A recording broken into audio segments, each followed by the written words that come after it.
ربا، چناب نگر، وہاں college, school, اسپتال دیکھ. کئی مسلمان پہنچے ہوتے علاج کرانے. ایک بندہ وہاں علاج کران گیا تو واپسی آیا. میں نہیں سی پتا اتنے علاج کران گیا.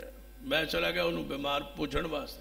آلے جی انہیں کافران لی تے گل کوئی. میں تے رہا اتنے 10 دن 15 دن علاج. انہیں کافران لی تے گل کوئی نہیں. وہ نال میرے ال ویکھی جائے نا انہیں کافران لی تے گل کوئی نہیں. آندا جی تسی بڑے غور نال ویکھ دو. میں کہا تیرے مسلمان والی گل کوئی نہیں. انہیں تے کافران والی کوئی نہیں. تیرے مسلمان والی کوئی نہیں.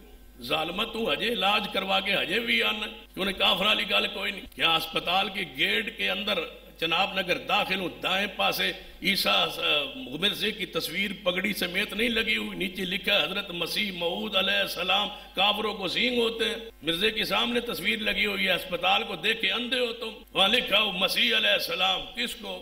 مرزے کو کہ یہ عیسیٰ ابن مریم ہے. کافرن سنگ لگے ہوتے ہیں. سنگا تو پہچانے جاتے نہیں یہ کافر ہے. کافروں والی ان کی بات. وہ اخلاق والے بڑے. وہ اخلاق والے اسی لیے ہیں کہ تمہیں مذہب سے دین سے بیزار کرتے ہیں، بے حس کرتے. کافروں ان میں کافروں والی بات نہیں ہے تو پھر یہودیوں سکھوں میں کافروں والی کون سی بات ہے؟ وہ کیسے معلوم ہوتا ہے چہرے سے؟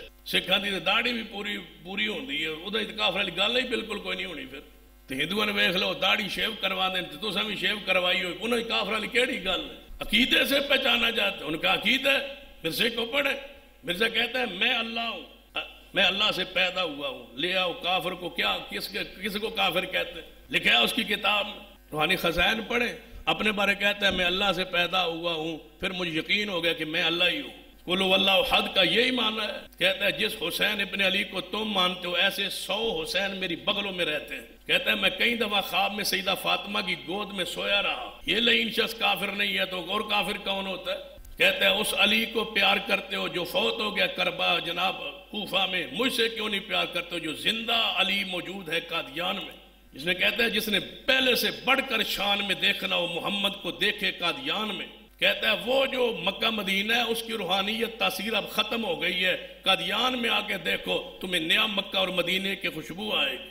ساری اس کتابیں پڑھ لے. روحانی خزائن پڑھے. 23 جلدوں میں اس کی ساری کتابیں 80 کے قریب ہے. وہ ساری کتابیں الگ الگ اس نے روحانی خزائن میں پوری کتابیں 23 جلدوں میں ساری کتابیں ضم کر دی گئی ہیں. پڑھے. کون سا کفر ہے جو اس نے نہیں لکھا؟ اللہ کے بارے میں، مکہ کے بارے میں، صحابہ کے بارے میں، محدثین کے بارے میں، ائمہ کرام کے بارے میں، رسول اللہ کی آل کے بارے میں، اہل بیت کے بارے میں. ہم خلیفہ ابو بکر عمر عثمان کو کہتے ہیں. ان کی خلافت اور ہے. وہ پہلا خلیفہ یہاں آپ کے بیرے کا ہے، حکیم نور الدین بیر. پھر دوسرا مرزا بشیر ہے. تیسرا مرزا ناصر، مرزا طاہر ہے. اس کے بعد آپ چل رہا ہے مرزا مسرور. وہ اس کو خلافت کہتے ہیں جو اس کے پڑپوتے کا بیٹا. مرزا مسرور آج جو لندن میں اس کا خلیفہ ہے. بیبیوں کو وہ امہات المومنین کہتے ہیں. نعوذ باللہ. قادیان کو مکہ و مدینہ کہتے ہیں. جب وہ کلمہ پڑھتے ہیں لا الہ الا اللہ محمد رسول اللہ، لکھا ہے ان کتابوں میں جب ہم محمد رسول اللہ پڑھتے ہیں ہماری نیت میں وہ محمد نہیں ہوتا، یہ محمد ہوتا ہے. نعوذ باللہ. تو لہذا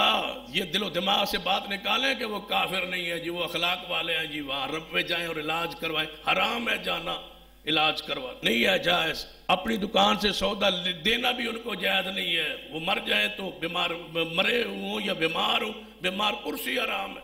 کسی قسم کی انسانیت تعلق ان سے قائم نہیں ہو سکتا. وہ زندیق ہے. مسلمہ قذاب کی حالات کو پڑھیے، صدیق کے فیصلوں کو پڑھیے. ختم نبوت کو سمجھا ہی نہیں گیا کہ شاید یہ کوئی عام مسئلہ ہے. یہ ضروریات دین میں سے ہے. یہ نبی علیہ السلام کی نبوت پر ڈاکہ ہے. آپ کی قیامت تک نبوت ہے، رسالت ہے، شریعت ہے. آپ خبر دے گئے تھے میرے بعد 30 دجال آئیں گے. ہر کہے گا کہ میں نبی ہوں، لیکن یاد رکھنا